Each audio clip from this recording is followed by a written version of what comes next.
What's up, track junkies? This is Larry, TJR Sim here, and so today we're going to install some blinkers, some minimized blinkers from FUTURISMOTO on there. So this is what the stock one looks like, and I already got one installed just so we can have some comparison looking at it.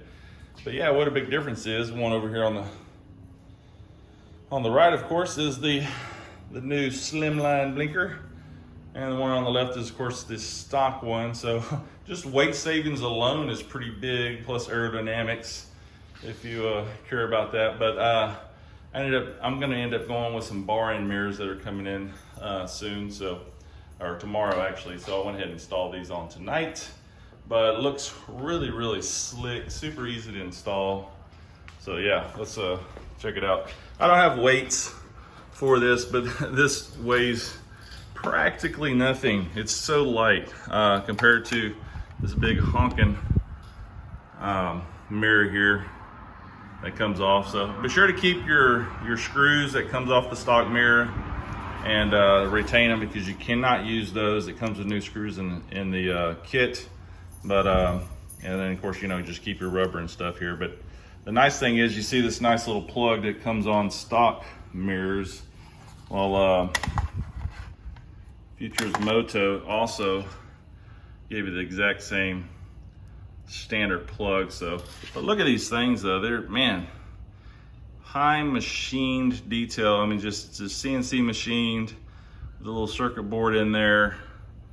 Nice, nice factory connectors. I mean, this is literally what a true plug and play should be from any manufacturer. But this is a smaller team actually, from what I understand. I believe like a mom and pop shop. But I bought these on myself. But the only reason I ever heard about FUTURISMOTO is through V1 Moto, the dealer I bought this bike from, and they mentioned them for my tail tidy, and they were gonna throw one in for free for me, so, which is awesome.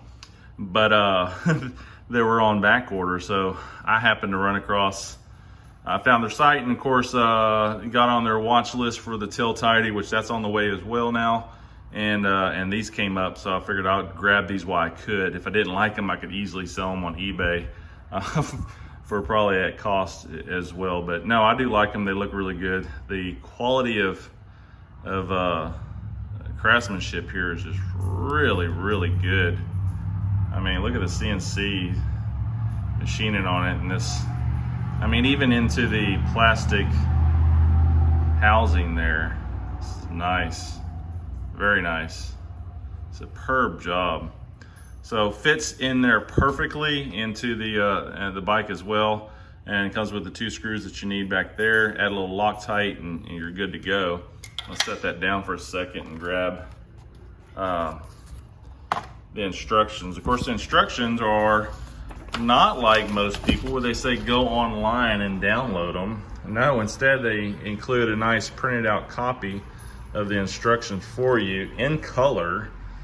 So yeah, pretty awesome. Very, very good company. I love this company. So yeah, this is nice. But yeah, fit and finish is superb. But let me just get on to the install part. That's enough about talking about how awesome these are. But yeah, nice. All right, let's get on with the install. All right, so as you can see here, unscrewing these, this being that factory mirror, you got 2 screws here that you'll unscrew. One here, and you will retain this cover plate that hides your wiring and stuff. So easy peasy.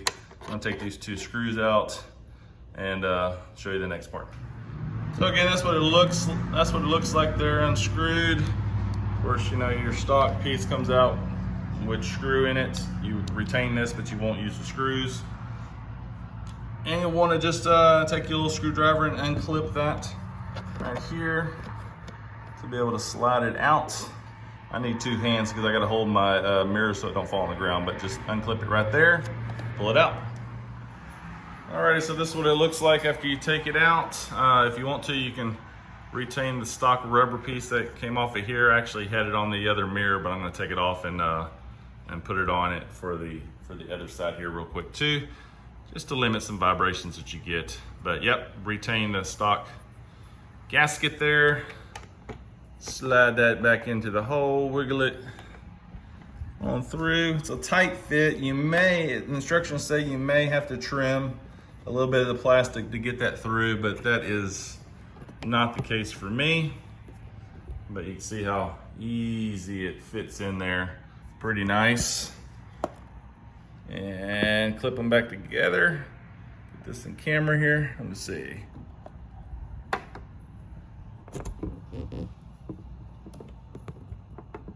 One hand in it here, so yep, clip it back in together. You're done. Tuck it all back in, put your cover piece on, and you're good to go.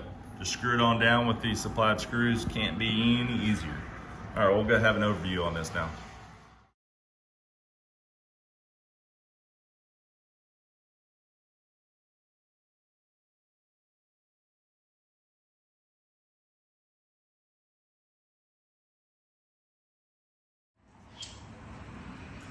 All right, guys, so let's have a walk around. There's FUTURISMOTO turn signals here on there. Looks amazing. Definitely use the stock rubber pieces. Again, is a 2021 Ducati Panigale V4S, but using a stock rubber piece does take up that little extra gap that I originally had without using it on this side, so I went ahead and put it back on. Plus, I noticed you really should use it. But use the stock screws. Do not use the stock screws. Use these screws that come with a kit.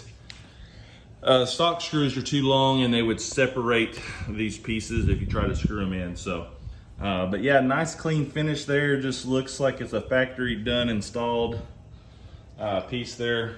I'll go ahead and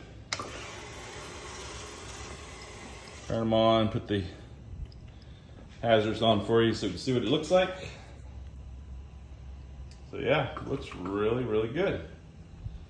Nice. Slicks up the bike, nice. Put some bar end mirrors on the edges there, some CRGs or whatever you like. I have some CRGs coming in. And so yeah, that'll clean it up. I was gonna go with Moto Gadget bar ends, but they are out of stock everywhere. So CRGs it is, plus CRGs has a little mechanism I can rotate the mirror easily to get it in between the vehicles when I leave. So good stuff. All right, hope you enjoyed it. Hope this is a nice look at what the FUTURISMOTO turn signals look like on a 2021 Ducati Panigale V4S. Got any questions? Leave it down below. I'm out.